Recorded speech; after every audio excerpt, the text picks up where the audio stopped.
यो WhatsApp, Mirae की journey को जानने के लिए पार्ट 2 आप लोगों के लिए लेकर आ गया हूँ, जो कि 1 आवर प्लस है, जो कि मैंने कहा था। कुछ लोग बोलेंगे भाई गद्दारी इसने 1 आवर प्लस बोला था, 3 मिनट ज्यादा कर दिए। वैसे इसका भी रीजन बताता हूँ कि क्यों करा, क्योंकि आगे बहुत लंबी फाइट्स चलने वाली थी, उसको अलग अलग डालूंगा क्योंकि वो बहुत लंबी और एक एक चीज बहुत ज्यादा इंपॉर्टेंट है। इस वजह से सोचा अलग अलग डालूं। ज्यादा बकवास नहीं करते और अपनी वीडियो की ओर बढ़ते हैं। और हाँ, वीडियो के बीच में जो आपसे रिक्वेस्ट करूंगा तो प्लीज कर देना, प्लीज ओके, इज्जत रख लो, बस इतना कर लो भाई। जैसे हमने पिछले एपिसोड के आखिर में देखा था कि इंसानों और ज़ोम्बगान के बीच में फाइट शुरू हो गई थी और उस फाइट का विजेता मिराई ही था, जो कि one of the top 6 executive में से एक रिशुल के साथ लड़ रहा था। वो रिशुल की हालत को टाइट कर देता है और उसको हरा भी देता है। साथ ओरियुक आइलैंड में जितने भी इंसान कैदी थे तो उनको भी छुड़ा लेता है। और अब हमें आगे पता चलेगा कि इनका प्लान क्या होने वाला है और रिशुल के साथ ये क्या करने वाले हैं। Let's get right into it.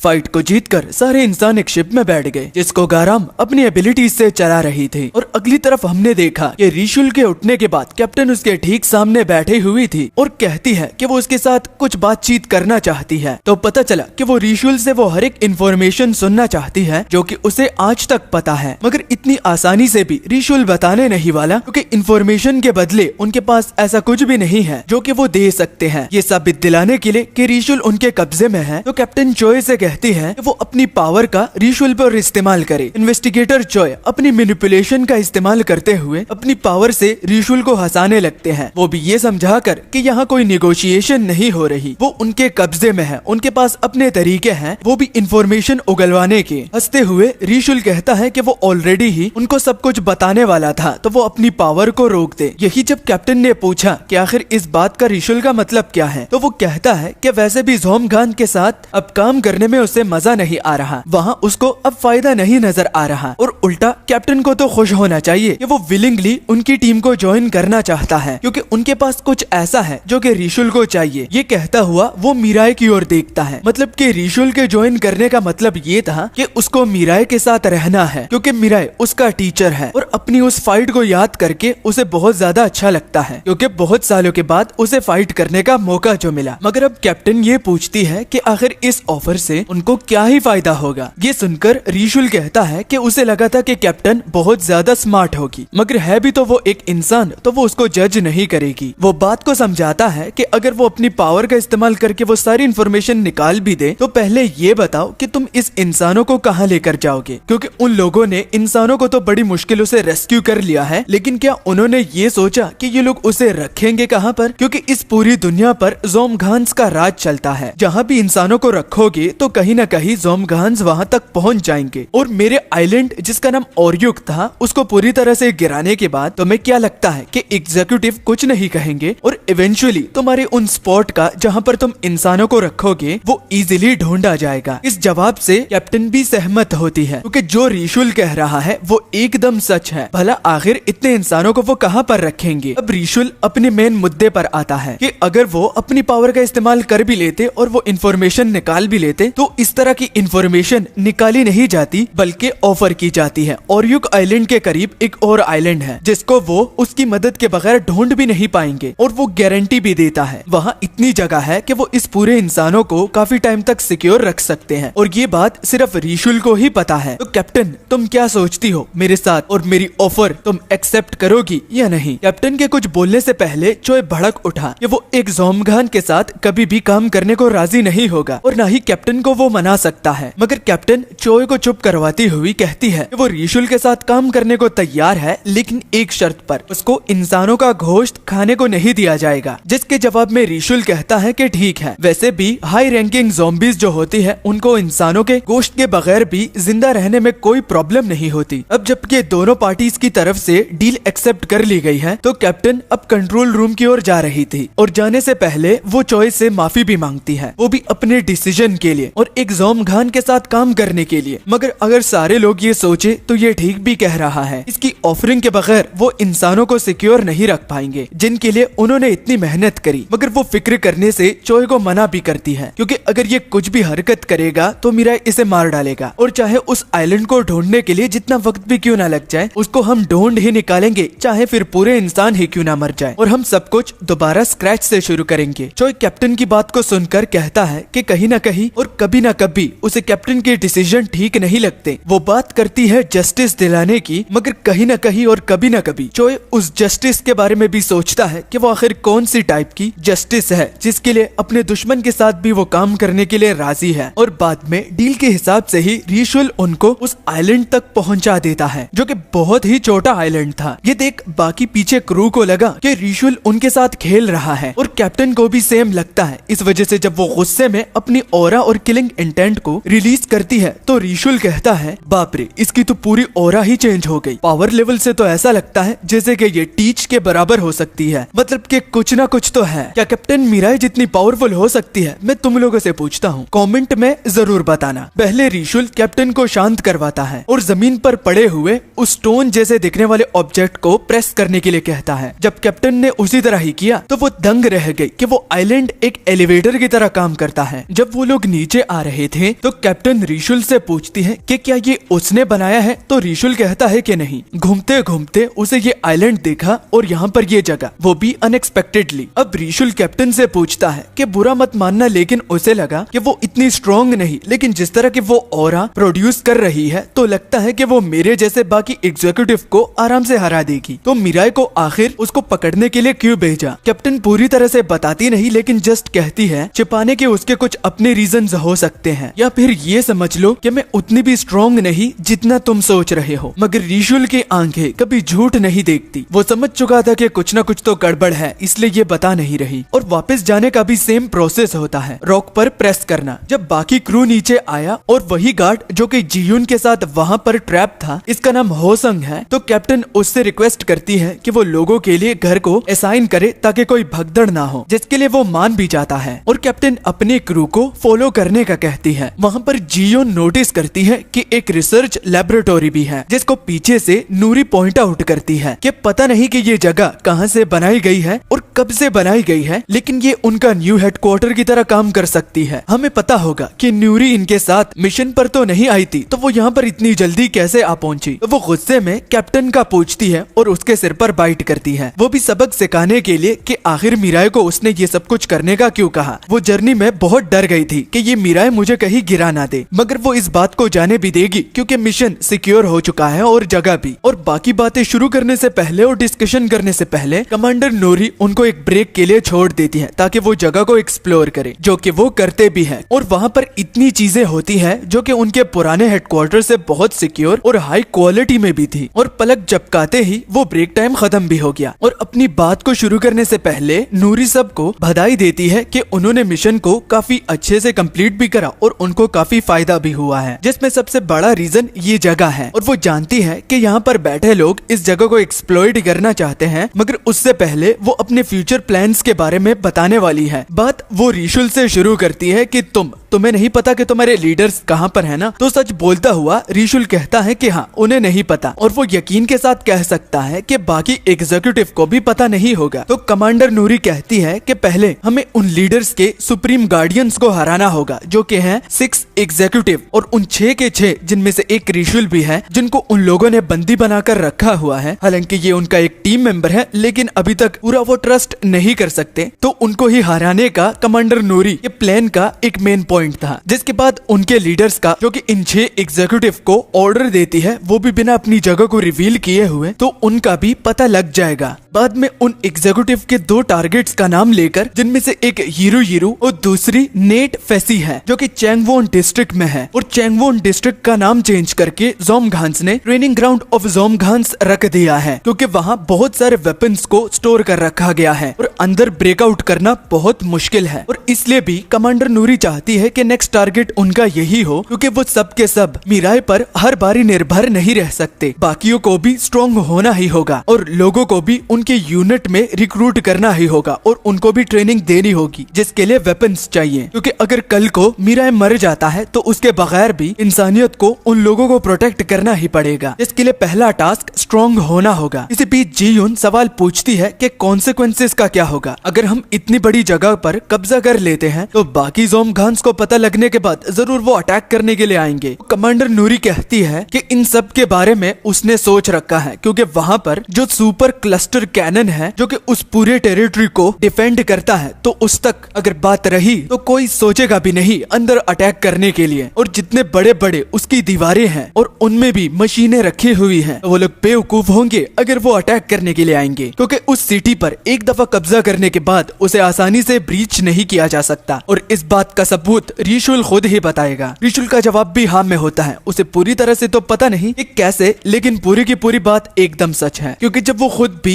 एक एग्जीक्यूटिव था तो टेराइटे जो कि फर्स्ट नंबर पर थी, उनके रिक्वेस्ट से वो जगह इतनी ज्यादा सिक्योर रखी गई है कि वो खुद चाहकर भी इन्वेड नहीं कर सकते। रीजन अब तक नहीं बताया गया कि क्यों उन्होंने इस तरह की जगह को बनवाने की रिक्वेस्ट करी, जिसको वो खुद भी गिरा नहीं सकते। कमांडर नूरी के हिसाब से अगर वो इस जगह को सक्सेसफुली कैप्चर कर लेते हैं तो उनके मिशंस के लिए यह आगे बहुत बड़ा एसेट बनेगा। बस दो एग्जीक्यूटिव्स को हराना है और उस जगह पर कब्जा करना है। कि तभी गाराम पूछती है कि अंदर इन्वेड कैसे करेंगे, जिसका वो कहती है कि इसके बारे में उन्होंने अब तक प्लान नहीं बनाया, मगर ज्यादा फिक्र करने की जरूरत भी नहीं। स्लाइटली चांस मिला तो उनका मिशन सक्सेसफुल ही रहेगा। वो क्यों? क्योंकि मीराई उनके साथ है। मगर मसला यहाँ तक ही बनता है कि अंदर वो जाए कैसे। कि पीछे से इन्वेस्टिगेटर जो दोबारा से कहते हैं अगर रिशुअल झूठ बोल रहा हो तो, अगर कि हमें इन मौके पर ही धोखा दे दे तो ये आखिर क्यों इंसानों की साइड को ज्वाइन करना चाहता है, वो भी अपने ज़ोमगान्स दोस्तों को छोड़कर। तो रिशुअल कहता है कि आखिर इसमें हैरान होने वाली बात क्या ही है अगर ज़ोमगान्स अपने दोस्त को ही धोखा दे। मगर उसको ये अच्छा नहीं लग रहा कि अपनी लॉयल्टी जो कि वो मीराई के लिए रखता है उस पर इन्वेस्टिगेटर जो है उंगली उठा रहे हैं। मगर अंदर ही अंदर रिशुअल सोच में पड़ जाता है कि जो ये कह रहा है वो एकदम से सच भी है। मैं मीराई के साथ रहना नहीं बल्कि उसके साथ लड़ना चाहता हूँ, मगर मैं ये करूँ कैसे, क्योंकि मेरी बॉडी तो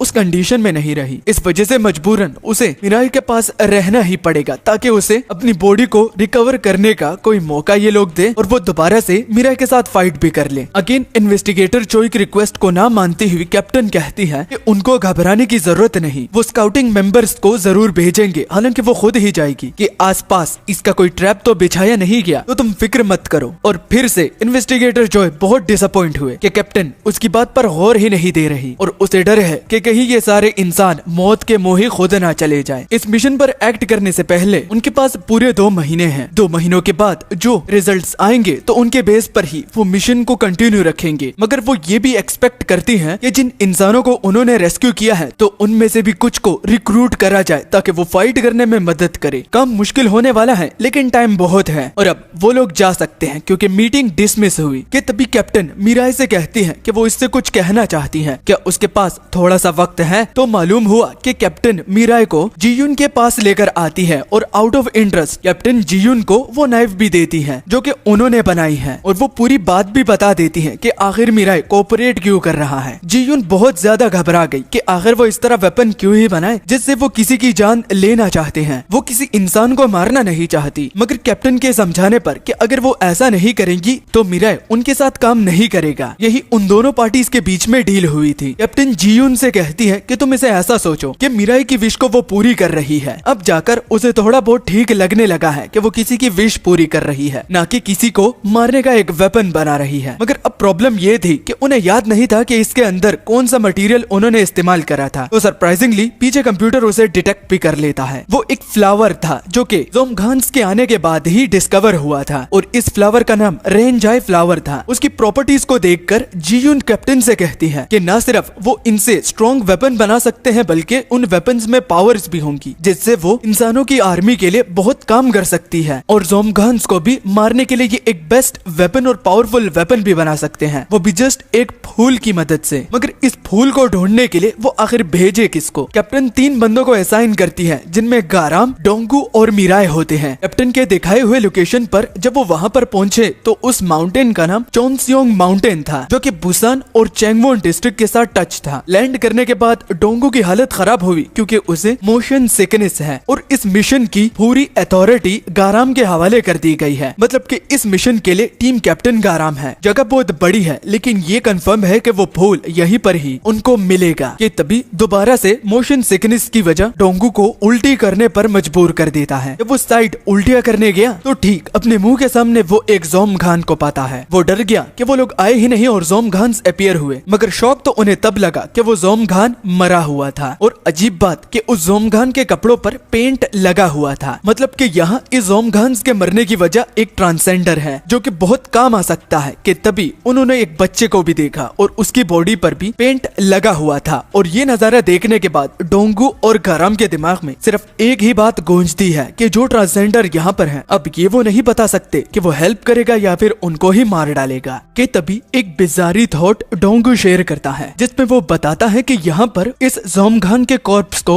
और इस बच्चे के कॉर्प्स को एक साथ देखकर उस मेड साइंटिस्ट का रूमर याद आता है, जो कि देखना चाहता था कि जोमघान और इंसान को फ्यूज करने के बाद क्या निकल आता है। क्या हम उसी की ही एक्सपेरिमेंटल एरिया में है क्या? जो कि सुन गाराम कहती है कि खुद से बातें करना बंद करो, ये कहां से एक्सपेरिमेंटल फैकल्टी तुम्हें दिखती है? तो डोंगू कहता है कि वो जस्ट इन दोनों कॉर्प्सेस को एक साथ देखकर ही बोल दिया, क्योंकि ये फर्स्ट टाइम है और ये गाराम का भी फर्स्ट टाइम होगा कि वो इस तरह दो कॉर्प्सेस को एक ही हालत में देख पा रहा है। अब गाराम को भी लगने लगा कि डोंगू की बात एकदम सच है। वो कहने लगी कि चलो अभी के लिए वापस चलते हैं और ये रिपोर्ट करते हैं। लेकिन उसे याद आया कि इतनी दूर आने के पहले मिशन उसे सौंपा गया था और अथॉरिटी भी, तो कैप्टन ने कहा था कि वो ट्रस्ट करती है क्योंकि उसके सबऑर्डिनेट को प्रूव करने का टाइम भी आ गया है। एक गाराम भी किसी से कम नहीं और इस मिशन के बाद उसकी वैल्यू भी बढ़ जाएगी। ये सोचने के बाद कि कैप्टन ने ये मिशन एवी तो उसे नहीं दिया, बल्कि वो ट्रस्ट करती है क्योंकि मैं इसे कर सकती हूँ। वो डोंगू से कहती है कि चाहे हालात कैसे भी क्यों ना हो, लेकिन ये उस बात को चेंज नहीं करती कि हम किस चीज के लिए आए हैं। तो इसे इग्नोर मारो और उस फ्लावर को ढूंढने चलते हैं ताकि हम वापस जाएं, कि काफी ज्यादा लोगों को हमसे उम्मीदें हैं और हम वापस खाली हाथ नहीं जा सकते। इतनी कमाल की स्पीच को सुनाकर गाराम खुद भी कहती है कि उसे पता ना था कि वो इतनी अच्छी मोटिवेशनल स्पीकर भी है। पूरा दिन गुजर गया और अब जब रात हुई तो उनकी तरफ से एक सुराग भी उनको नहीं मिला कि वो उन फ्लावर्स के लोकेशन का पता लगाए, क्योंकि गाराम कैप्टन के ट्रस्ट को तोड़ना नहीं चाहती कि वो किसी काम की नहीं है। अगर उसे कल इस पूरी पहाड़ी को भी उड़ाना पड़ा तो वो करेगी, लेकिन अभी के लिए वो सोने चली जाती है क्योंकि पहले से ही वो बहुत ज्यादा थक गई है और अब उसका सिर भी दर्द करने लगता है। मगर अगली ओर डोंगू मिराई से कहता है कि तुम सो क्यों नहीं जाते? मगर अगर वो इस बात को सोचे तो कभी भी उन्होंने मिराई को सोते हुए नहीं देखा और मिराई इस बात को कंफर्म करवाता है कि उसने कभी ट्राई ही नहीं किया, वो भी सोने का। ये देख गाराम के एक ड्रीम के बारे में हमें पता चलता है और वो कहती है कि शायद से अब उस ड्रीम को छोड़ देने का ही अब यही सही वक्त आ गया है, क्योंकि जितना उसने मिराई को देखा तो वो पावरफुल भी है और ऊपर से उसे सोना भी नहीं पड़ता। जब पलाडिन उनके सामने आया तो वो भीगी बिल्ली बन गई और जो ओरियुग आइलैंड पर जो केस था उस मिशन में भी गाराम को कोई एक्टिव रोल नहीं मिला और आज भी सिचुएशन बदली नहीं। उसको कैप्टन की तरफ से अथॉरिटी तो दी गई है, लेकिन वो उसे सॉर्ट आउट नहीं कर पा रही कि वो इसको कैसे संभाले और अपनी टीम को अच्छे रास्ते पर लीड करे। और अब चलो गाराम के उस ड्रीम के बारे में जानते हैं कि आखिर वो किस सपने की बात कर रही है। हमें दिखाया जाता है कि एक बिल्डिंग पर आग लगी हुई थी। वहाँ हम छोटी गाराम को देखते हैं जो कि आग के लपेट में आ गई थी। वो रो भी रही थी कि कोई उसकी मदद करने के लिए क्यों नहीं आ रहा। ये तभी एक फायर फाइटर आता है और उसको बचाकर ले जाता है, जो कि उसके लिए एक हीरो से कम नहीं था। और उस दिन से गाराम का ये सपना बन गया था कि वो भी मुश्किल समय में लोगों की मदद करके एक हीरो बनना चाहती है। जैसे वो उस बंदे को एडमायर करती है तो वो भी चाहती है कि कोई उसे भी एडमायर कर ले। वो कैप्टन की तरह स्ट्रॉन्ग नहीं है, कमांडर नूरी की तरह वो स्मार्ट नहीं है और जियोन की तरह टैलेंटेड नहीं है। वो अपनी जिंदगी का दूसरा नाम नाकामी बताती है, जिसमें वो कुछ भी नहीं कर सकती और बस दूसरों पर निर्भर रहती है। जबकि उसी वक्त क्रू को चिल्लाने की आवाज आई। वो एक छोटी बच्ची थी जिसको जोमघान ने पकड़ लिया था। ये जोमघान के लिए ऊपर वाले की तरफ से भेजा गया ट्रेजर से कम नहीं था और वो खुश था कि किसी को पता भी नहीं चलेगा अगर वो इस बच्ची को यहाँ पर मार के खा डाले। जोमघान जैसे ही उसे खाने वाला था तो पीछे से गाराम आकर लकड़ी के डंडे की मदद से उसके सिर पर मारती है और उसके सामने खड़ी होकर उस बच्ची को प्रोटेक्ट करती है। गाराम को वहाँ पर देखकर वो ज़ॉम्बी कहने लगा कि क्या तू है जिसने वो ट्रैप्स बिछाए थे? तो ये बात गाराम के पल्लू नहीं पड़ती कि आखिर वो किस चीज के बारे में बात कर रहा है। मगर खैर वो ज़ॉम्बी एक्सपेक्ट ही कर रहा था कि ये बच्चा यहाँ पर जंगलों में अकेला कैसे है, कोई न कोई तो उसके साथ जरूर ही होगा। लेकिन उसने ये कभी एक्सपेक्ट भी नहीं किया था कि वो ट्रैप बिछाने वाला बंदा भी यहाँ पर मिलेगा। वो उस पर हमला करने वाला था कि within a millisecond मोई थाई अपनी मैनिफेस्टिंग एबिलिटी की मदद से वो अडेप्ट कर लेती है और उसके पैर पर मारती है। बाद में अपनी नी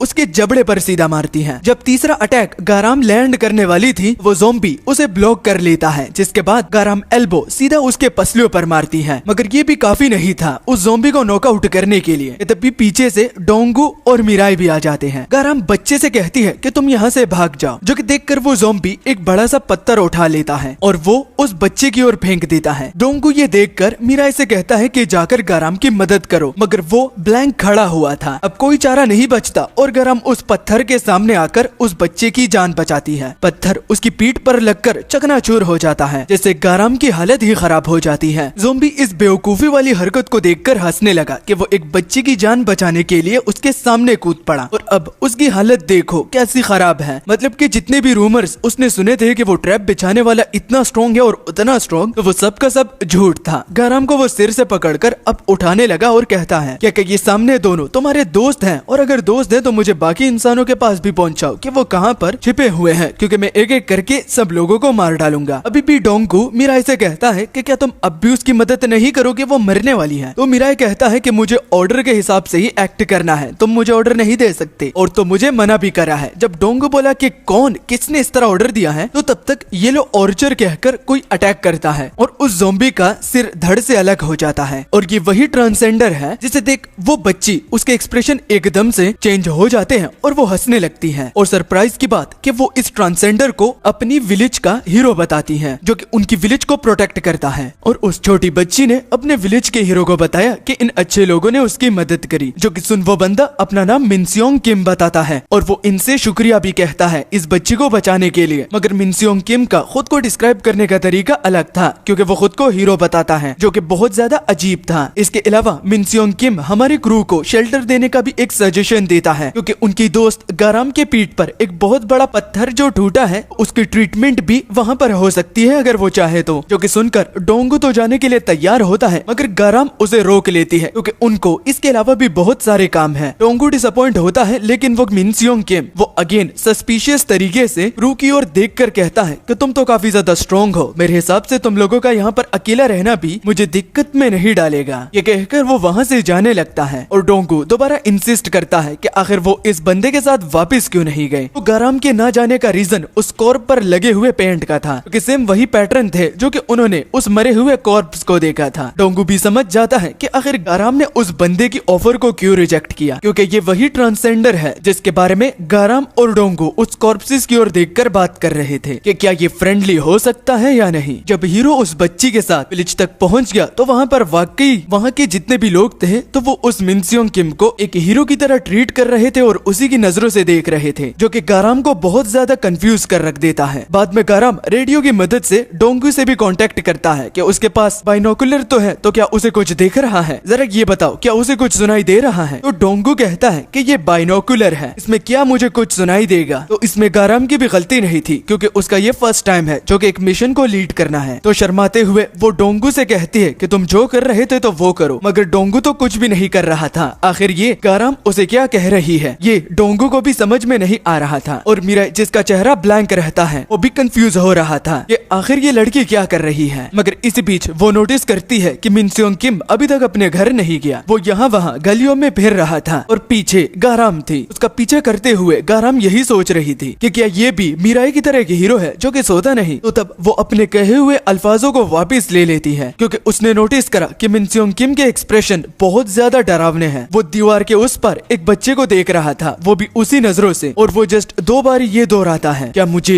इन लोगों को ज्वाइन करना चाहिए, मुझे करना चाहिए था। ये सुनकर गाराम बहुत ज्यादा डर गई और अब उसे 90% ये लगने लगा था कि ये वही मैड साइंटिस्ट है और उसका ज्वाइन करने से मतलब ये था कि शायद ये ह्यूमन और ज़ोंबखान को आपस में जोड़ने की बात कर रहा है। ये गाराम के लिए बहुत ज्यादा शॉकिंग था, इसलिए तो वो डिसाइड करती है कि इस बात का 100% पता लगाने के लिए वो घर तक उसका पीछा करेगी, और वो कर भी लेती है। घर में इंटर करने के बाद मिनसियोंग किम एक कलर बर्ड के साथ बात कर रहा था और वो उस कलर बर्ड को फ्रेडी बुलाता है। फ्रेडी मुझे ये बताओ कि क्या मुझे उन लोगों को ज्वाइन करना चाहिए था। तो फ्रेडी स्क्रैच आवाज में कहता है हाँ तुम्हें कर लेना चाहिए था, इसमें तुम्हारी ही भलाई है। तो ये सुनने के बाद गाराम कहती है कि अब तो मुझे 100% ये श्योर हो गया है कि यही वही बंदा है जिसके बारे में डोंगू बात कर रहा था। दरवाजे को लात देखकर गाराम अंदर इंटर करती है और मेड साइंटिस्ट कहकर कि अब तुम्हारा खात्मा होगा। तो मिनसियोंग किम गाराम को देखकर काफी ज्यादा हंसने लगता है और वो कहता है हाँ हाँ, तुम लोग आ गए। मैं आपको ही ढूंढने के लिए ही जा रहा था। वो झुक जाता है और यही चीज गाराम को बहुत ज्यादा कंफ्यूज कर देती है। और झुकते हुए मिन स्योंग किम कहता है कि मेरे स्ट्रॉन्गेस्ट सेवियर्स, आप लोग यहाँ पर आ पहुंचे हो। मुझे लगा कि आपको मैं हमेशा हमेशा के लिए नहीं देख पाऊंगा। प्लीज मेरी एक रिक्वेस्ट को पूरा कर लीजिए और आप मेरे साथ यहीं पर ही रहिए या मुझे अपने साथ यहाँ से ले जाइए। जब कंफ्यूजन को दूर करने के लिए मिन स्योंग किम ने गाराम को वो सारी बातें बताई तो वो बहुत ज्यादा कंफ्यूज रह गई। वो अपनी स्टोरी की शुरुआत कुछ ऐसे करता है कि यहाँ पर एक ज़ोमगान ने उस पर हमला कर दिया था और वो किस्मत से अपनी छोटी मोटी पावर की मदद से उसे हरा भी दिया। यहाँ के लोग छिपे हुए थे जो कि उसे पता ना था, मगर ज़ोमगान को मारने के बाद वो सारे अपीयर होकर बोले कि एक हीरो आ चुका है। और पहले मिन स्योंग किम एक पेंटर हुआ करता था जिसको कोई भी भाव नहीं डालता था, तो इतनी अटेंशन मिलने के बाद वो खुद को तीसमार खान समझ रहा था। लेकिन धीरे धीरे करके उसे ये रियलाइज हुआ कि वो ज्यादा देर तक इन लोगों को प्रोटेक्ट नहीं कर पाएगा, तो पहले से ही झूठ बोलना बंद कर देते हैं। मगर उसे कभी मौका ही नहीं मिला और जब भी मौका मिलता तो कुछ न कुछ ऐसे होता जिसमें वो एक हीरो की तरह दिखता। अब गाराम पूछती है कि तुम्हारी बातों पर मैं विश्वास नहीं करूंगी, तुम्हारा ज्वाइन करने से मतलब क्या था और तुम उस क्रीपी स्माइल के साथ क्या कहोगे। तो मिन स्योंग किम कहता है कि ज्वाइन करने का मतलब ये था कि आप ढूंढने के बाद मैं आपसे ये कहूंगा कि मुझे अपनी टीम में ले लो। और मैं समझ सकता हूँ कि मेरे एक्सप्रेशन को देखने के बाद आप भी डर गई होंगी, ये हमेशा से होता आ रहा है। हालांकि ज़ोमगान भी डर गया था जब उसने मेरे एक्सप्रेशंस को देखा था, तो इसमें मेरी कोई गलती भी नहीं। मैं हमेशा से ही इस तरह ही चेहरा बनाता हूँ जब बहुत ज्यादा फ्रस्ट्रेट होता हूँ। मगर जब आखिर में गाराम ने पूछा कि उस ज़ोमगान के कॉर्प्स और उस बच्चे के कॉर्प्स का तुमने क्या करा, तो वो काफी ज्यादा उदास हो जाता है और वो कहता है कि वो ज़ोमगान है जिसने उस बच्चे को मारा था और मैं उसको बचा नहीं पाया। इस वजह से वो उस बच्चे को फेस नहीं करना चाहता और वो वही का वही पड़ा हुआ है और दोबारा इस तरह ना हो तो उसने आसपास बहुत सारे ट्रैप्स बिछाए हैं और किस्मत से हर एक ट्रैप ने काम करा है और हर एक ज़ोमगान उस ट्रैप में आने के बाद मारा भी जा चुका है। मगर इन सब के अलावा भी मिन स्योंग किम कहता है कि उसे एक ज़ोमगान से पता चला था कि उनके लोग उसे पकड़ने के लिए जरूर आएंगे और वो एक ऐसे बंदे को भेज रहे हैं जो कि मिन स्योंग किम के साथ उसके बाकी लोगों को भी मार डालेगा जिसको वो छिपा रहा है। और उस ज़ोंबी से निपटने के लिए मिन स्योंग किम रिक्वेस्ट करता है कि उसके दोस्त उसकी मदद करे। जो ही उसने रिक्वेस्ट की तो बाहर एक धमाका हुआ और उस धमाके के पीछे एक ज़ोंबी थी जो कि अपनी किलिंग इंटेंट को रिलीज करके कहती है, कहाँ हो ट्रैप किलर, मैं तुमसे मिलने के लिए आई हूँ, जल्दी आओ क्योंकि मुझे अपने दोस्तों का बदला भी लेना है। किलिंग इंटेंट को फील करने के बाद मिन स्योंग किम समझ गया कि वो ज़ोंबी यहाँ पर आ पहुंचा है। वो भागते हुए बाहर जाता है अपने लोगों को बचाने के लिए, तो गाराम उससे कहती है कि अभी थोड़ी देर पहले तो तुम्हारी पैंट गीली हो रही थी, अब इतना जोश कहाँ से। मगर वो इसका जवाब नहीं देता क्योंकि टॉप प्रायोरिटी इस सवाल का जवाब नहीं बल्कि अपने लोगों की मदद करना है और वो गाराम से भी सेम एक्सपेक्ट करती है कि वो आकर उसकी हेल्प करे। गाराम हिचकिचाती है लेकिन बाद में मदद करने के लिए मान जाती है, मगर अंधेरा बहुत था, वो भटक गई कि ये कहाँ चला गया। जबकि अगली ओर हम देखते हो ज़ोंबी को जो कि एक लड़की थी और वो नॉर्मल ज़ोंबी है, मतलब कि इस तरह के ज़ोंबीज एग्जीक्यूटिव्स के टास्क को पूरा करते हैं और ये पलाडिन से भी बहुत स्ट्रॉन्ग होते हैं। पता चला कि इसको यहाँ पर यीरू ने ही भेजा है क्योंकि बोर हो गई थी और इस वजह से यहाँ पर अपनी जगह किसी और को भेज दिया। ये ज़ोंबी जिसके हाथ में स्टार जैसी छड़ी थी जो कि इतनी शार्प थी कि अपने एक अटैक से वो एक साथ ही बहुत सारे इंसानों को बीच से काट देती है। मगर अब भी ट्रैप किलर के निकलने का कोई भी उसे सुराग दिख नहीं रहा था और अगर इसी तरह ही चलता रहा तो सारे लोग मर भी जाएंगे। मगर बाद में सोचकर कि उसका क्या, अगर यहाँ पर सारे लोग मर भी जाएं तो वो दोबारा से अपनी किलिंग को शुरू करती है और इस बारी उसको मजा भी आ रहा था क्योंकि वो होल्ड बैक नहीं कर रही थी। इसी बीच एक बंदा जो कि मिन स्योंग किम को बुलाने के लिए उसके घर जा रहा था तो उसकी भी सेम फेट होती है, मगर वो ठीक मिन स्योंग किम यानी कि अपने हीरो के पैरों पे जाकर गिरता है। मिन स्योंग किम लेट आने के लिए सॉरी कहता है लेकिन उसकी कंडीशन को भी देखकर वो बहुत ज्यादा दंग रह गया और आसपास के लोगों पर नजर डालकर कि कुछ लोग जिंदा है और कुछ लोग मर गए हैं तो वो बहुत ज्यादा गुस्सा हो जाता है और उस ज़ोंबी से कहता है कि आखिर इन सबको मारने की वजह क्या थी। तो वो मुस्कुराती हुई मिन स्योंग किम से कहती है कि तुम्हें ही बुलाने के लिए मैंने ये सब कुछ करा है क्योंकि तुम ही हो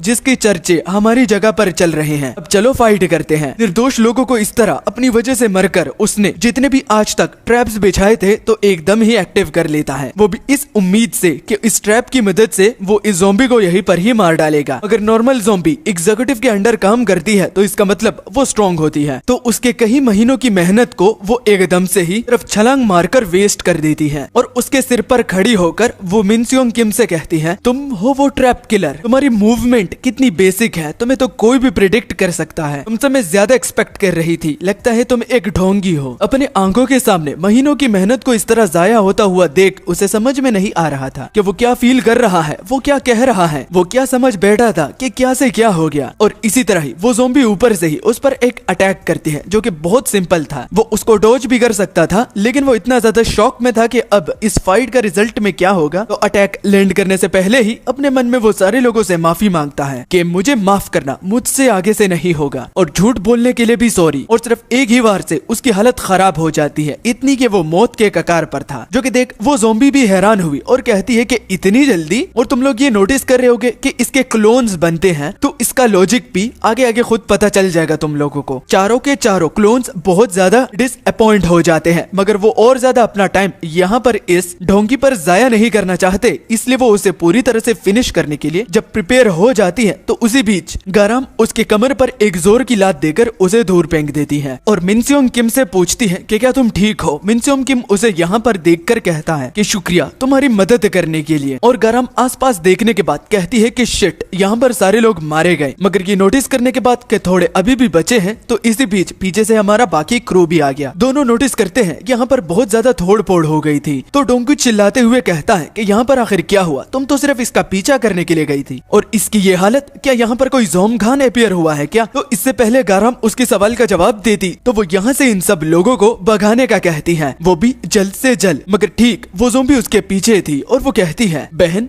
आप बताइए आप कौन हो, और एकदम से उस पर हमला कर देती है। मगर गाराम मिन सियोंग किम से एक अच्छी फाइटर है तो वो उसे डॉच कर लेती है। जब रेडी हुई अपना काउंटर देने के लिए, तो काउंटर देने से पहले ही उसके अपने इंस्टिंक्ट जो कि सर्वाइवल इंस्टिंक्ट होते हैं, वो कहते हैं अगर इस पर हमला किया तो तुम्हारा हाथ तक नहीं बचेगा। वो डर के मारे पीछे छलांग मारकर डिस्टेंस क्रिएट करती है और उसको अब बहुत ज्यादा पसीना आ रहा था, वो भी घबराहट के मारे। वो ज़ॉम्बी गाराम के रिफ्लेक्सेस और सर्वाइवल इंस्टिंक्ट को जानने के बाद बड़ी इंप्रेस हुई, क्योंकि वो मिन सियोंग किम की तरह बेवकूफ नहीं है, और उसे लगने लगा कि शायद मिन सियोंग किम को जो कि वो ट्रैप किलर समझ रही थी, वो एक डीकोय था, क्योंकि असली ट्रैप किलर ये लड़की है, क्योंकि ये इस लेडी बॉय के मुकाबले में बहुत समझदार है। लेडी बॉय मैं इसको इसलिए बुला रहा हूँ क्योंकि ये बहुत ज्यादा सुंदर है भाई, इस वजह से। गाराम एनालाइज करती है कि स्ट्रेंथ के मामले में ये लड़की उससे बहुत ज्यादा पावरफुल है, तो फाइट करने का क्या ही फायदा अगर एंड में वो मारी जाए। अब आप लोग सोच रहे होंगे कि मीराय वहाँ पर खड़ा है तो ये क्यों मरने की बात करी है, तो बताता चलूं कि मीराय ने कहा था कि कैप्टन ने उसे ऑर्डर दिया है इन लोगों को जस्ट देखने के लिए, ना कि मदद करने के लिए, क्योंकि यहाँ पर जो कुछ भी होगा उसको गाराम खुद ही संभालेगी। इस वजह से वो मीराय से भी हेल्प एक्सपेक्ट नहीं कर रही, क्योंकि ऑलरेडी पिछली बार उसे पता चल चुका था जब वो ज़ॉम्बी अपीयर हुआ था। वो जो ही बाकी लोगों को भागने का कहती है तो इसी बीच ये ज़ॉम्बी पीछे से वार करती है, लेकिन एक बूमरैंग की तरह उसका वेपन घूम फिरकर उसके पास आ जाता है, लेकिन इन सब से एक मर्तबा राउंड लगाकर, और वार्निंग भी देती है कि जो भी हिलेगा तो वो मारा जाएगा। और अब अपनी इंट्रोडक्शन देती है। इस तरह के ज़ॉम्बीज को प्लाटून कहते हैं। पलाडिन से एक अपर रैंक और चैंगवॉन डिस्ट्रिक्ट की ये 3rd नंबर स्क्वाड है। अब स्क्वाड में 4 बंदे होते हैं, अगर यहाँ पर एक, तो देखा ना ये क्लोन बनाती है और ये इसकी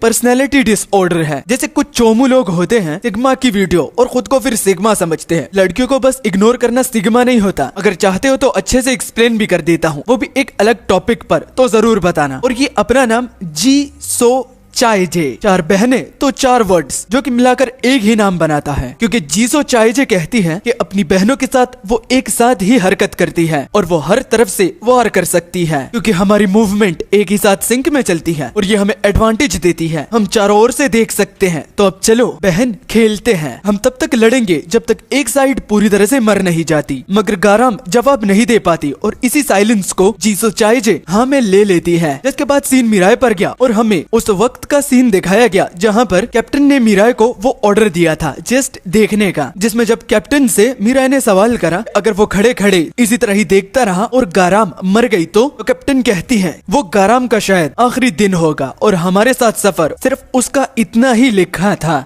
हाँ, तो मेरी रिक्वेस्ट ये है कि मैं तुम लोगों को मेरी कजन का चैनल बता रहा हूँ जो कि इस तरह कंटेंट में बहुत ज्यादा इंटरेस्ट रखती है। हाँ, फर्स्ट टाइम में उसका वीडियो तुम्हें पसंद नहीं आ सकता, लेकिन उसका चैनल ग्रो करने में मेरी मदद करिए, क्योंकि आप ही लोग हो जिसने मुझे यहाँ तक पहुँचाया है, तो आप उसको भी पहुँचा सकते हो। हाँ, उसको आप गाइड भी कर सकते हो, जैसे कि मुझे गाइड करते हो कि भाई थोड़ा सा वॉल्यूम कम कर, भाई थोड़ा सा जल्दी वीडियो ला। और ऑनेस्टली इसको सच में एक्सप्लेनेशन में बहुत इंटरेस्ट है, ये मांगा में भी इंटरेस्ट रखती है। तो चैनल पर मुझे इसके 1000 सब्सक्राइबर पूरे होने चाहिए और इसकी ये जो वीडियो है इस पर भी मुझे कुछ ज्यादा से ज्यादा व्यूज चाहिए, ज्यादा नहीं बस 5000 इतने तो होने ही चाहिए। प्लीज इज्जत रख लो, क्योंकि मुझे पता है कि आप लोग कुछ भी कर सकते हो, और अगर आप इसकी मदद करोगे तो उसके बदले नेक्स्ट एपिसोड पक्का, और वो भी 2 दिन के अंदर अंदर। बस आप जैसे ही टारगेट पूरा करोगे तो मैं आपको नोटिफाई कर दूंगा कि वीडियो आधा बन चुका है। Yes, so go on and support her and thank you जो भी उसको सपोर्ट करेगा मेरी इस बात को सुनने के बाद। और हाँ, आगे कमाल की बात भी तुम लोगों को पता चलेगी जो कि तुम्हें बहुत ज्यादा हैरान कर देगी। तो हाँ, स्टे ट्यून। मगर मुझे इतना भी यकीन है कि गाराम का यहाँ पर स्टोरी का दी एंड होना और हमारी जर्नी में इतना ही उसका साथ रहना, तो ये डाउटफुल है कि वो यहाँ रुकेगी, क्योंकि उसको हराना मुश्किल है। क्योंकि गाराम जीसू की अटैक को डोज कर रही थी, और वो शार्प ऑब्जेक्ट भी जब वो फेंकती है तो उसको भी वो बड़े आराम से डोज कर लेती है। मगर उसे ऐसा लग रहा था जैसे कि जीसू उसके साथ फाइट के बजाय खेल रही हो। मगर जहाँ तक जीसू की बात हो रही है तो वो तो ये जानकर एक्साइटेड थी कि गाराम वो एक पहली इंसान है जिसने उसके अटैक को डोज करा है। मगर गाराम के दिल ही दिल में सिर्फ एक ही बात गूंजती है कि क्या वो इस फाइट को जीत पाएगी, क्योंकि उसके बाद 2 खतरनाक स्लैशेस उसकी बॉडी पर सीधा जाकर लगते हैं। ये देखकर पीछे एक बंदा मौके का फायदा उठाकर वहाँ से भागने लगता है, क्योंकि उसे बहुत ज्यादा डर लग रहा था। मगर उसको जीसू नोटिस कर लेती है और अपने एक ही वार से उसको 2 हिस्सों में कर देती है, क्योंकि उसने कहा था कि जो हिलेगा तो वो मारा जाएगा। उसको इस तरह बीच से कटता हुआ देख गाराम बहुत ज्यादा शॉक हो गई, मगर खुद को संभाल कर कि ये शॉक होने का टाइम नहीं है, मुझे मौके का फायदा उठाकर अपनी इन 3 मार्शल आर्ट्स, जिनमें एक बॉक्सिंग, एक मुay थाई और तीसरा टेक्वांडो है, तो उसे एक एक करके इस्तेमाल करना होगा, और इसी तीनों मार्शल आर्ट्स की मदद से मुझे जीसू को हराना होगा। ये कहती हुई उसकी आंखों में रिवेंज के शोले भड़क रहे थे, और जीसू ये देखकर बहुत ज्यादा एक्साइटेड थी कि गाराम के देखने का नजरिया एकदम से चेंज हो गया। वो साइलेंट से एकदम वायलेंट हो गई। अपनी मैनिफेस्टिंग एबिलिटीज से वो बॉक्सिंग की मार्शल आर्ट्स को अडेप्ट करती है, और आगे बढ़ते हुए जैसे उसने पंच दिया तो जीसू हंसते हुए इस अटैक को भी डोज कर लेती है। विद इन अ सेकंड जब वो 2 पंचेस और लगाती है तो दोनों को वो डोज कर लेती है। अटैक का ना लगना ये गाराम को ज्यादा डिसअपॉइंट नहीं करता, क्योंकि उसके करीब आने से वो भी अपने उस छड़ी को नहीं घुमा पा रही, और लॉन्ग डिस्टेंस से ज्यादा वो इससे शॉर्ट डिस्टेंस में ही फाइट करना प्रेफर कर रही है, क्योंकि इसमें ज्यादा खतरा नहीं है। मगर सरप्राइजिंगली जीसू उसको एक अंडर कट लगाती है, वो भी ये कहते हुए कि अब ये मत सोचना कि अपने छड़ी के बगैर मैं कुछ भी नहीं हूँ। मगर गाराम की जिस तरह हालत थी तो लगता नहीं कि वो ज्यादा होल्ड बैक कर पाएगी। वो ये खुद भी बोलती है कि जितना उसे मौका मिल रहा है तो उस मौके का वेट करना पड़ेगा। बस सिर्फ एक अटैक वो लैंड करे तो इसका खात्मा हो जाएगा। वो थोड़ी देर तक इसको होल्ड बैक कर देगी जब तक वो बाकी लोगों को सेफ्टली डोंगू और मिराई की मदद से इवैक्यूएट नहीं कर लेते। ये कहते हुए वो बैक पर हाथ रखती है, जिसके बाद एक मुay थाई की अडेप्टेशन की परफॉर्मेंस हमें देखने को मिलती है, और बाद में एक अटैक जिसको जीसू आराम से ब्लॉक कर लेती है। बाद में एक पंच जिसको अगेन वो ब्लॉक कर लेती है, और अगेन वो बॉक्सिंग की किताब को छूती है, और बाद में घूसों की बरसात उस पर करती है, जिसको जीसू बस खाई ही जा रही थी, और काउंटर करने का उसे मौका नहीं मिल रहा था। जीसू ये देखकर कि सीरियस होने के बाद ये इतना स्ट्रांगली लड़ रही है तो उसे पहले ही गाराम को गुस्सा दिला देना चाहिए था। बातें करते वक्त जीसू अपना गार्ड भी लेट डाउन कर रही थी, जो कि देख गाराम कहती है कि मौके पे चौका देख वो एक ओपनिंग को जरूर क्रिएट करेगी। जो ही उसने ओपनिंग का नाम लिया तो जीसू ने जिन बंदों को मारा था तो उनकी एक बॉडी पर उसका पैर फिसल जाता है, जो कि था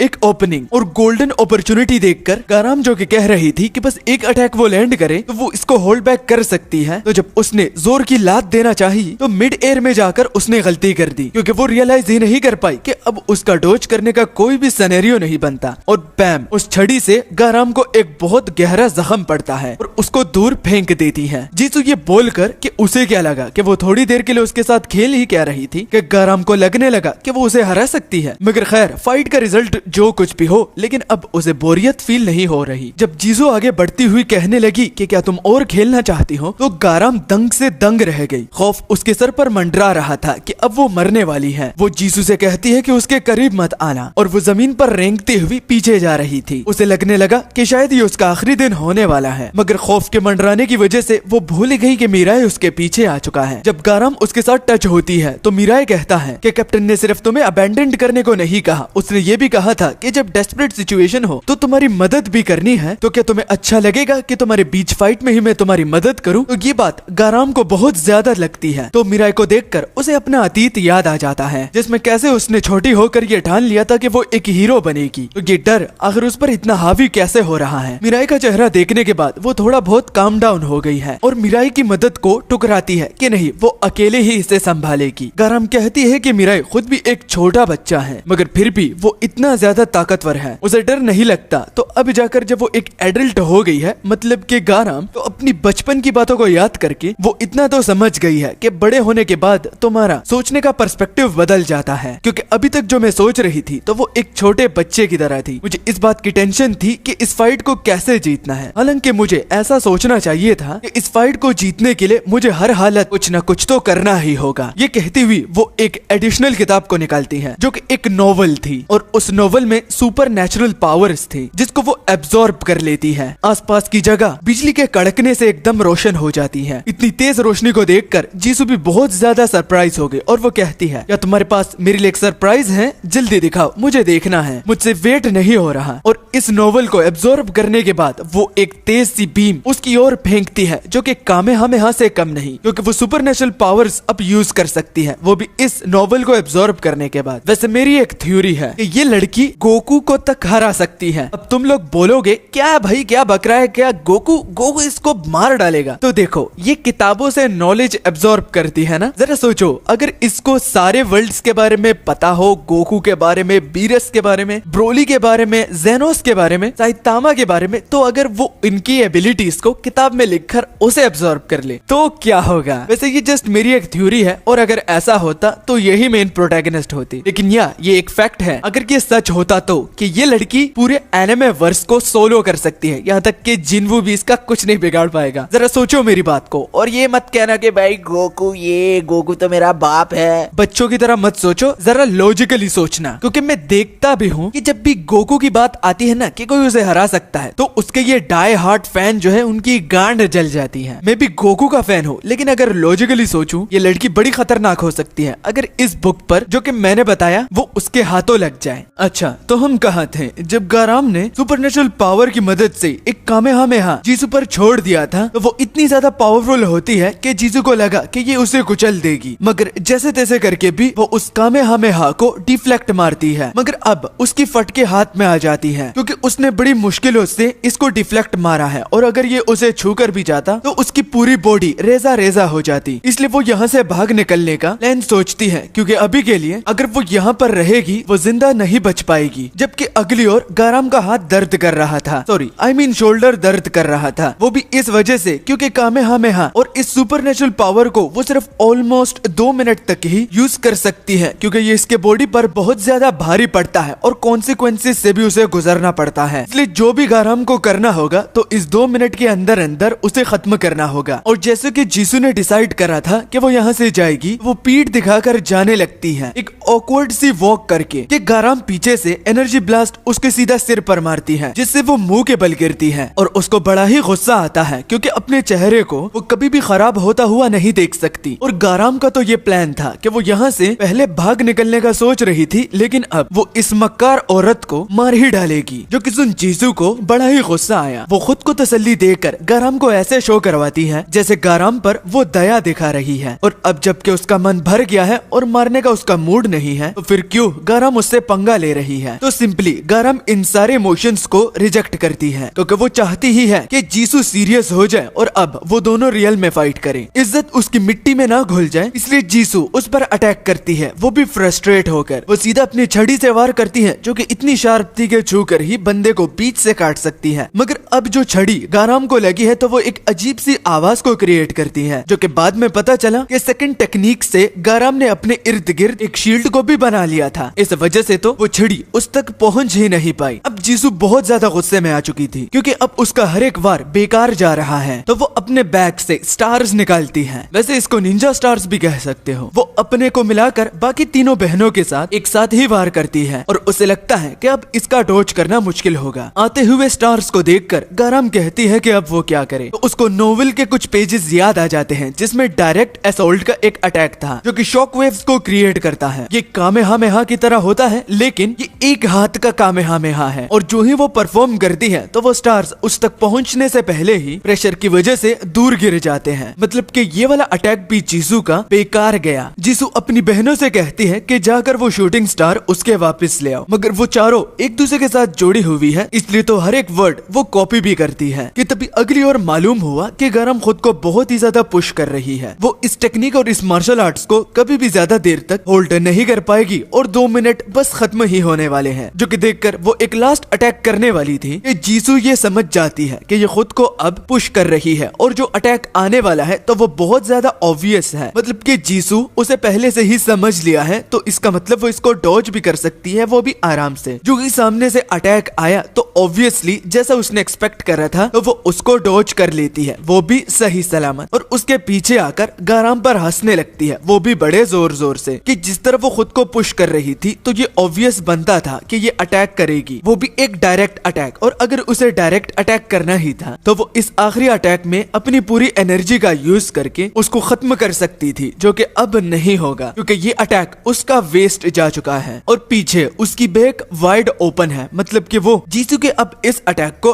डॉज भी नहीं कर पाएगी क्योंकि उसका फोकस सामने था। मगर गाराम उसको कहती है कि यही मैं एक्सपेक्ट कर रही थी कि तुम पीछे ही आओगी क्योंकि ये उसी का ही प्लान था और अब देखना कि तुम्हारा क्या होगा। जीसू कुछ समझ नहीं पाई, लेकिन जब उसने देखा कि वो एनर्जी बीम मुड़कर उसके पीछे आ गई वो बहुत ही ज्यादा हैरान रह गई और इस अटैक को गाराम कार्नेज बीम कहती है क्योंकि नोवेल में इस पावर्स का ऑनर जो है वो बैटलशिप्स जो कि एनिमीज की थी उनको ऐसा दिखाता था कि वो फॉल बैक कर रहे हैं, यानी कि वो आगे नहीं लड़ेंगे। तो एक चारे की तरह खुद को इस्तेमाल करके जब उसके एनिमीज उसके सामने आते तो फिर बम्बारियां होती और हमेशा की तरह उस नोवेल के हीरो की जीत होती। यही टैक्टिक को नोवेल के हीरो ने कार्नेज टैक्टिक का नाम दिया था और गाराम उसको बदलकर कार्नेज बीम रख देती है जो कि सीधा जाकर जीसू को लगता है। और अब गाराम सोचने लगी कि आखिर हीरो बनने का मतलब क्या होता है। तुम खुद को हीरो तब तक कह सकते हो जब तुम स्ट्रॉन्ग हो या फिर तुम बहुत ज्यादा फेमस हो, तो नहीं, ये दो चीजें हीरो को डिफाइन नहीं करती, बल्कि हीरो तो वो होता है जिसको ये यकीन होता है कि वो इस मुसीबत से जरूर निकल कर ही दिखाएगा। उसको ये भी यकीन होना चाहिए कि एक ना एक दिन तो उसकी जान जाने ही वाली है और वो कभी भी बैटल में पीठ दिखाकर भागता नहीं है, चाहे उस बैटल में उसका खात्मा ही क्यों ना हो जाए। मुझे पता नहीं कि मैं हीरो हूँ या नहीं, लेकिन आज जो मैंने करा तो मैंने अपने ड्रीम की तरफ एक स्टेप करीब ले लिया। मगर अगली ओर वो लड़की जिसको हम पहले देख चुके थे, तो गाराम की इस फाइट को देखकर उसकी आंखों में गाराम किसी हीरो से कम नहीं थी। तो हाँ, अब जाकर गाराम एक हीरो खुद को बुला सकती है क्योंकि उसका एक फैन बन चुका है। फाइट में पूरी एनर्जी लगाने के बाद गाराम अपने मुंह के बल गिरने से पहले कहती है कि अगर वो पहले से ही ये सोच लेती तो इतना बाकी लोगों को स्ट्रगल करना नहीं पड़ता। मगर खैर, जो हुआ अच्छे के लिए हुआ। ये कहते हुए वो मुंह के बल गिरने लगती है कि तभी उसके नीचे जमीन जो कि अब तक बंजर दिख रही थी तो उसमें चमन उगता है और फूल भी। और ये जो सारे लोग यहाँ पर खड़े थे वो भी उस जीसू के आने से पहले तो वो इस फ्लावर सेरेमनी के लिए खड़े थे जो कि कुछ ही देर में होने वाली थी। मगर क्या से क्या ही हो गया। मुंह के बल गिरकर वो खुद को कहती है कि मैं एक पैथेटिक हूँ, जिसके रिस्पॉन्स में मीरा कहता है कि नहीं, तुम नहीं हो, और वो आगे कुछ नहीं बोलता। और गाराम हमारे मीरा से कहते हैं कि क्या तुम मेरे लिए एक फेवर कर सकते हो। तो जब उसने बोला क्या, तो गाराम कहती है कि उससे हाथ चाहिए, उसको खड़ा करने के लिए तुम्हारी मदद की जरूरत है। तो वो अपना हाथ बढ़ाते हुए गाराम के हाथ में हाथ दे देता है, जिसके बाद हम गाराम के चेहरे पर एक मुस्कान देखते हैं। वो बहुत ही ज्यादा खुश थी। और अगेन दूसरी फाइट ज़ोमगान्स के खिलाफ इंसानों ने जीत ली है। इसी कैरेक्टर डेवलपमेंट की मैं बात कर रहा था। बहुत कूल था भाई, बहुत। आई एम रियली हैप्पी के बाकी मांगास की तरह सिर्फ हीरो पर ही फोकस नहीं किया जाता, बल्कि साइड कैरेक्टर पर भी होता है। और यही चीज होती है कि फेमस मांगा और नॉर्मल मांगा में फर्क होता है। जब मीरा गाराम को कंधा दे रहा था उसकी मदद करने के लिए ताकि वो चल पाए, वो कहती है कि आराम से, वो लगभग मर ही चुकी है। तो उसी बीच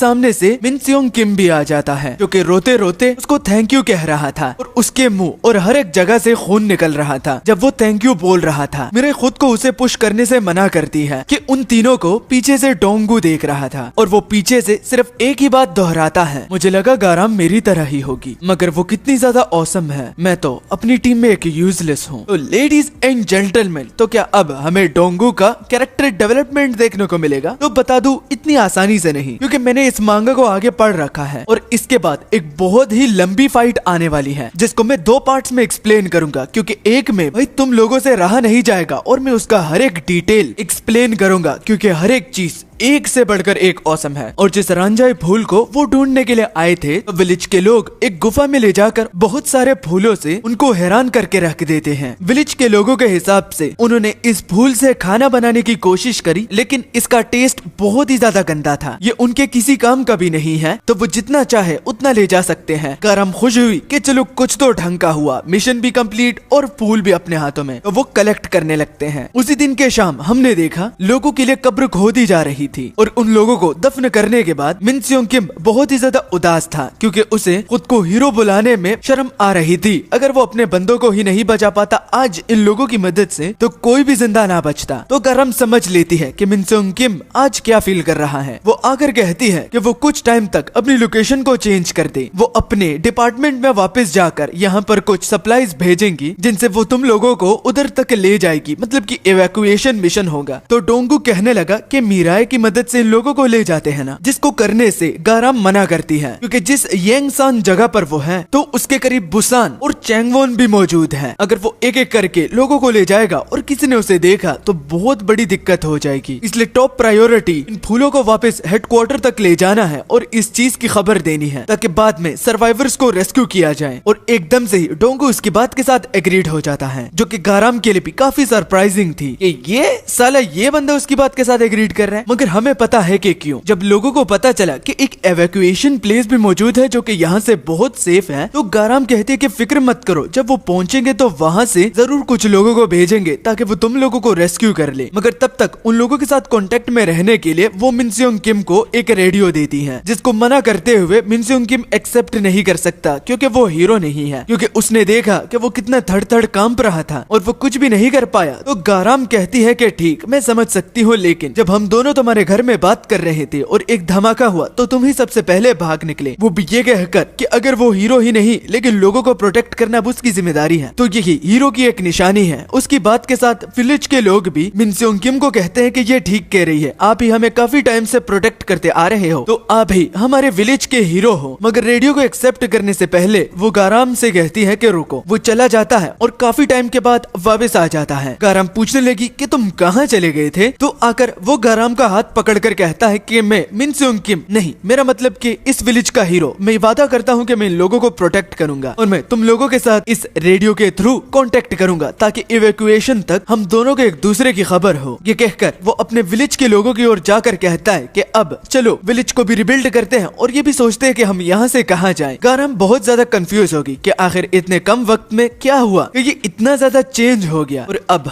वो टाइम आ चुका था जब गाराम और उसका क्रू यहाँ से जाने वाले थे। जब वो वहाँ से जा ही रहे थे तो हमें उस रीजन का भी पता चल जाता है कि जिस वजह से मिन सियोंग किम इतनी जल्दी चेंज हो गया। वो उस कॉर्प्स जिसके साथ वो नजरें नहीं मिला पा रहा था क्योंकि वो बच्चा उसकी वजह से मरा है, तो वो उसको साफ सही जगह पर रखकर उसके पास फूल भी छोड़कर आता है। मतलब कि उसने अपने पास्ट को जाने दिया। अभी तक वो खुद को झूठा हीरो बताता था, लेकिन अब उसने ये एक्सेप्ट कर लिया है कि वो ही इस विलेज का एक वाहिद मतलब कि इकलौता हीरो है जो कि इन लोगों को प्रोटेक्ट करता है। और गाराम और इन लोगों ने भी उसे हीरो मान लिया है कि मिन सियोंग किम ही इस विलेज को प्रोटेक्ट करता है। अगेन मिराए उन दोनों को उठाकर HQ ले आता है और यहाँ पर सबसे पहले हम कैप्टन को देखते हैं जो कि अपने क्रू को सही सलामत वापस आता हुआ देखकर काफी मुस्कुराने लगी। और गाराम जो कि मिराई की मदद से चल रही थी, तो अपने हाथों में फूल उसकी तरफ वेव करती हुई कहती है कि मिशन सक्सेसफुल और फूल भी हम सही सलामत ले आए। फूलों को रिट्रीव करने के बाद उनको कुछ टाइम मिला इस जगह को एक्सप्लोइट करने के लिए, तो एक्सप्लोइट करके उनको बहुत सारी सर्वाइवल चीजें चीजें मिली, जैसे कि कपड़े और खाना और कुछ बीजे जिनको वो उगा सकते हैं। और युग आइलैंड में जितने भी लोग प्रिजनर्स थे तो उनमें से कुछ लोगों ने हेल्प करना भी चाहिए और कुछ लोग साइंटिस्ट बने, यानी कि रिसर्च लैब में काम करने के लिए, तो कुछ किसी और चीज में मदद करने के लिए, और बहुत सारे लोगों को ट्रेन भी किया जा रहा था। मगर एक चीज तो थी कि वक्त बहुत जल्दी ही गुजरता जा रहा था और एक हफ्ता सिर्फ रह गया कि वो चैंगवॉन डिस्ट्रिक्ट पर हमला करने के लिए जाएंगे। मगर उससे पहले कैप्टन जितने लोगों को भी वो ट्रेन कर चुकी है तो उनको एक स्पीच देती है कि उनको पता नहीं कि इस फाइट का रिजल्ट क्या होगा, लेकिन मैं इतना बता सकती हूँ कि तुम लोगों के अंदर जो डर होगा वो उनको फेस करने के बाद तुम लोगों से भूल ही जाएगा, क्योंकि तुम इतना स्ट्रॉन्ग हो गए हो। बस इसी तरह ही डटे रहो और बस एक वीक की ही बात है और चैंगवॉन डिस्ट्रिक्ट हमारे इंसानों का ही होगा। इस बीच हमने देखा ओरियुक आइलैंड जो कि खत्म हो चुका था और वो शिप जिसमें मिराई का क्रू आया था वो भी उस आइलैंड के पास, और मिराई ने उस शिप को फेंक दिया था तो इसके नीचे यीरू यीरू थी, जो कि इस शिप को देखने के बाद समझ गई कि ओरियुक आइलैंड का गायब होना और इस शिप का यहाँ पर आना जरूर कुछ न कुछ तो गड़बड़ है, लेकिन वो इसे सॉर्ट आउट नहीं कर पा रही थी कि आखिर क्या हो रहा है। मगर अब जबकि यीरू यीरू को पता चल चुका है तो बहुत मुश्किल आने वाली है।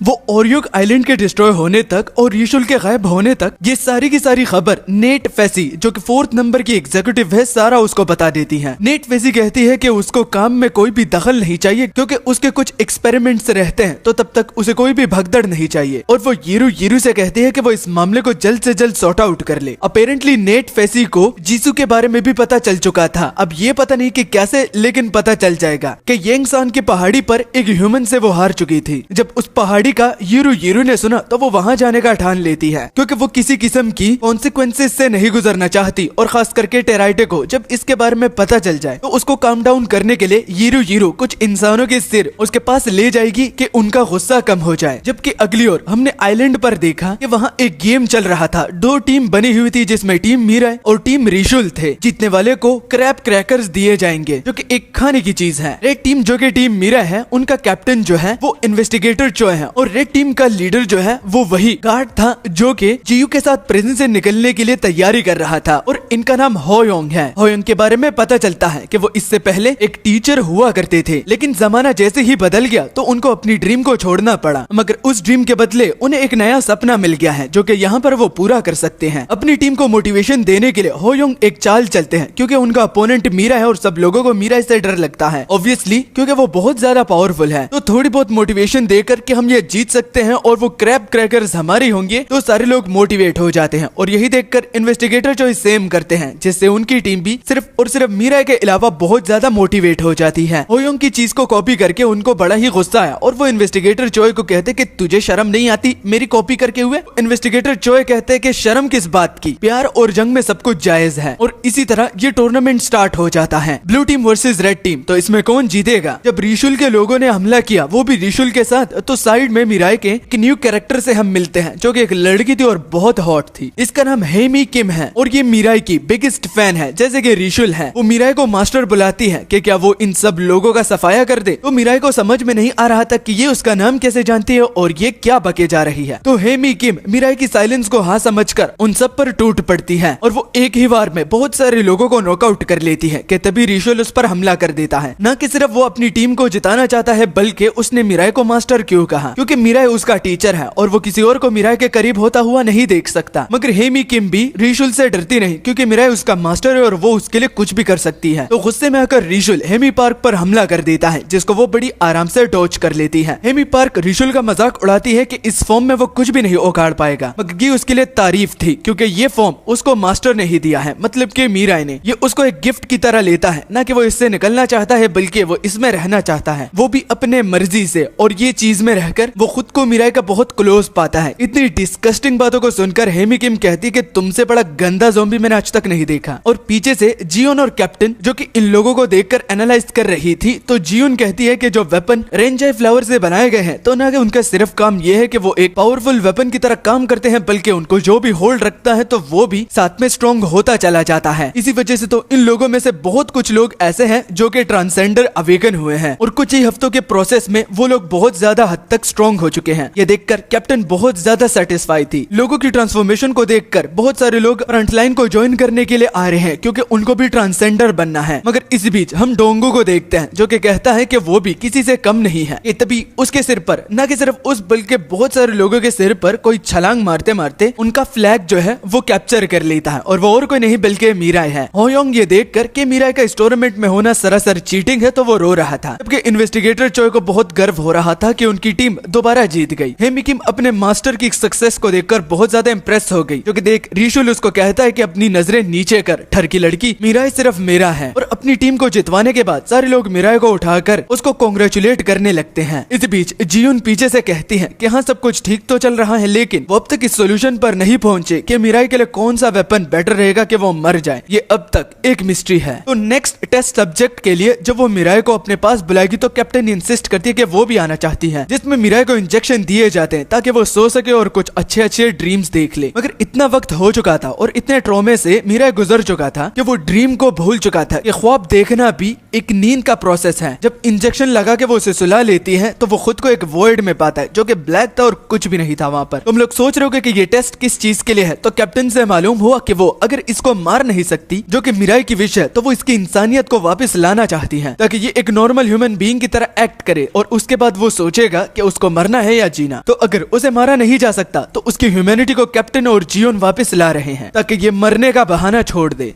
जब मीराई की आंखें खुली और जियोन ने पूछा कि कुछ अलग दिखा, तो हमेशा की तरह उसका जवाब ना ही था। उसे कुछ दिखाई ही नहीं दिया, एक वॉइड बस थी। और ये वाले इंजेक्शन में भी मीराई पर कुछ असर नहीं दिखाया। कैप्टन अपने रोड के एंड में डिसअपॉइंटमेंट ही देख रही थी, मगर उन्होंने कभी हार नहीं मानी। अब की बार वो उसको जीसियोन और हेयुन के पास बेच देती है और पूरा दिन उन दोनों के साथ ही गुजारने का कहती है। और मीराई को जो ऑर्डर दिया गया है तो वो सारा का सारा जीसियोन को बता देता है कि आज का दिन वो पूरा उन लोगों के साथ ही गुजारेगा। करने को था नहीं तो जीसियोन कहती है कि चलो करी बनाते हैं, लेकिन उसके लिए इंग्रेडिएंट्स चाहिए जैसे कि गाजर, आलू और बहुत सारी चीजें, जो कि उन दोनों को यानी कि हेयुन और मीराई को सौंप देती हैं। सबसे पहले वो दोनों गाजर को ढूंढने का ठान लेते हैं। हेयुन को कुछ भी पता नहीं था और साथ में मीराई को, लेकिन मीराई थोड़ा बहुत सोचने तक उसे याद आ जाता है कि उसने 2 गाजर देखे हैं जो कि लटकते रहते हैं। और बात करते करते वो हमारी क्रू की मेंबर गाराम के दरवाजे तक पहुंच जाते हैं। जब दस्तक दी और गाराम ने दरवाजा खोला और पूछा कि उन दोनों का यहाँ इस वक्त क्या काम है, तो हेयुन सारी बात बताती है कि वो यहाँ गाजर लेने के लिए आए हैं। लेकिन गाराम कहती है कि क्या वो उसे किसान दिख रही है कि वो उनके पास गाजर मिलेगा। तो यहाँ पर मीरा उसके बालों की ओर इशारा करके कहता है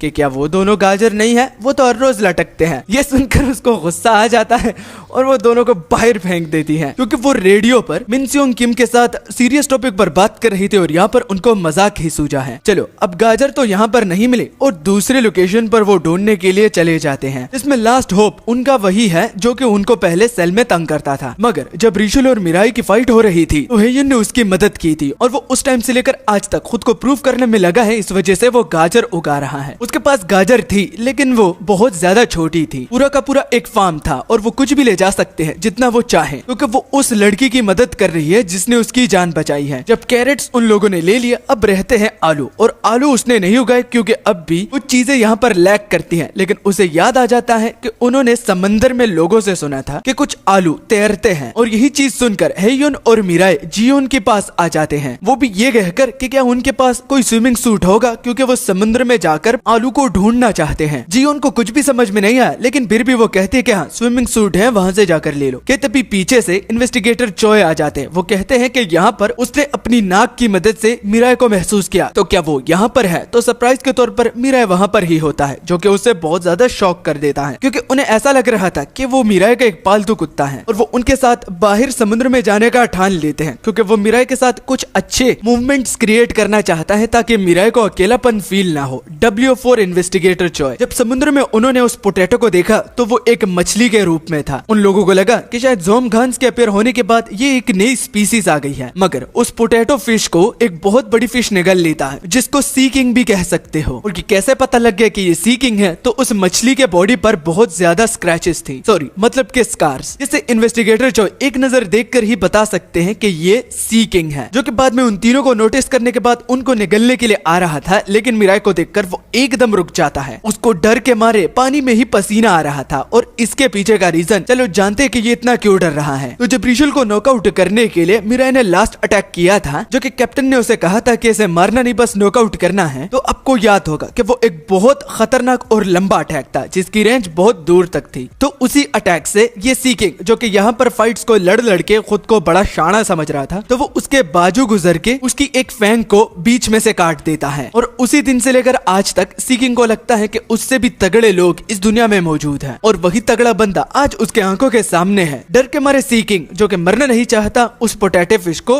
वापस फेंक देता है। इन्वेस्टिगेटर चोय कहते हैं कि ये फिश तो हार गई जस्ट मीरा को देखकर ही। तो उसे क्या पता कि उस बेचारे को कितना ज्यादा डर लग रहा है, लेकिन मीरा जो कि उसे सिर्फ देखकर ही कुछ सोच रहा था। तो जब वो उसे वापस लेकर आते तो पता चला कि सी किंग को भी उसने मार डाला है और खाने के तौर पर अब उसे पकाएंगे। करी की बात सिर्फ उन तीनों के बीच में हुई थी, लेकिन इन्वेस्टिगेटर चोय के साथ साथ बहुत सारे लोग जमा हो गए। तो एंड में सारा का सारा काम ही जीसियोन को करना पड़ा, लेकिन एंड में जो करी बनी थी तो वो करी पर्पल थी, हालांकि ये रेड या फिर ब्राउन कलर की होती है। जब सब लोगों ने ट्राई किया सिवाय मीराई के, तो वो लोग कहते कि ये करी से अच्छा मैं जहर ही खा लूं, मरने से पहले कुछ अच्छा स्वाद तो आएगा ही। वो इतनी तेज बोल रहे थे कि जीसियोन कहती है कि मैं तुम लोगों की बातों को सुन रही हूँ, क्या कह रहे हो। मगर इसमें जीसियोन की भी गलती नहीं थी, क्योंकि बहुत सारे लोगों की वजह से ये सब कुछ हो गया, वरना अगर वो आराम से पकाती तो कभी भी ऐसा ना होता। इन्वेस्टिगेटर चोय मीराई से कहते कि उसे ये भी याद है कि उसने कभी भी मीराई को खाते हुए नहीं देखा और खाने को इस तरह वेस्ट नहीं करना चाहिए। तो चलो खा लो, प्लेट तुम्हारे सामने ही रखा गया है। इन्वेस्टिगेटर चोय की बात को सुनकर उसे अपनी माँ की बात याद आ जाती है, जिन्होंने सेम बात कही थी। हालांकि जब वो मर भी गई तो छोटा मीराई, सच में यार इसके ये पिक्चर्स को देख कर ना, जब ये छोटा हुआ करता था और इसकी माँ ज़ॉम्बी होकर इसने खुद ही उसे मार डाला और ये रोता है, तो सच में यार बहुत ज्यादा दुख होता है। इस बच्चे पर यानी कि मीराई पर कितना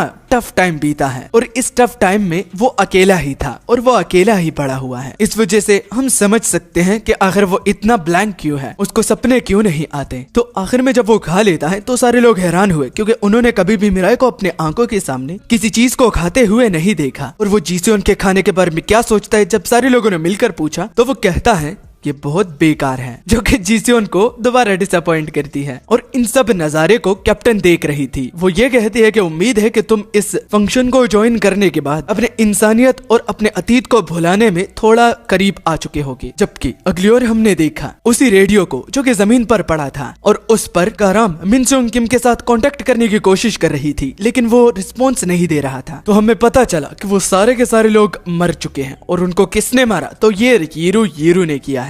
डैम, ये बहुत ही ज्यादा ब्रूटल था। आई वॉज लिटरली होपिंग कि मिनसोंग किम और बाकी लोग यहाँ पर आएंगे और मजा आएगा, लेकिन ये क्या देख लिया भाई। चलो इसी के साथ मैं अपनी वीडियो को यहाँ पर खत्म करता हूँ। पसंद आया तो लाइक करना और चैनल पर नहीं हो तो सब्सक्राइब भी करना और मेरी दोस्त के चैनल को भी जाकर जरूर सपोर्ट दिखाना, सिर्फ मेरे लिए। ओके प्लीज इज्जत रख लो।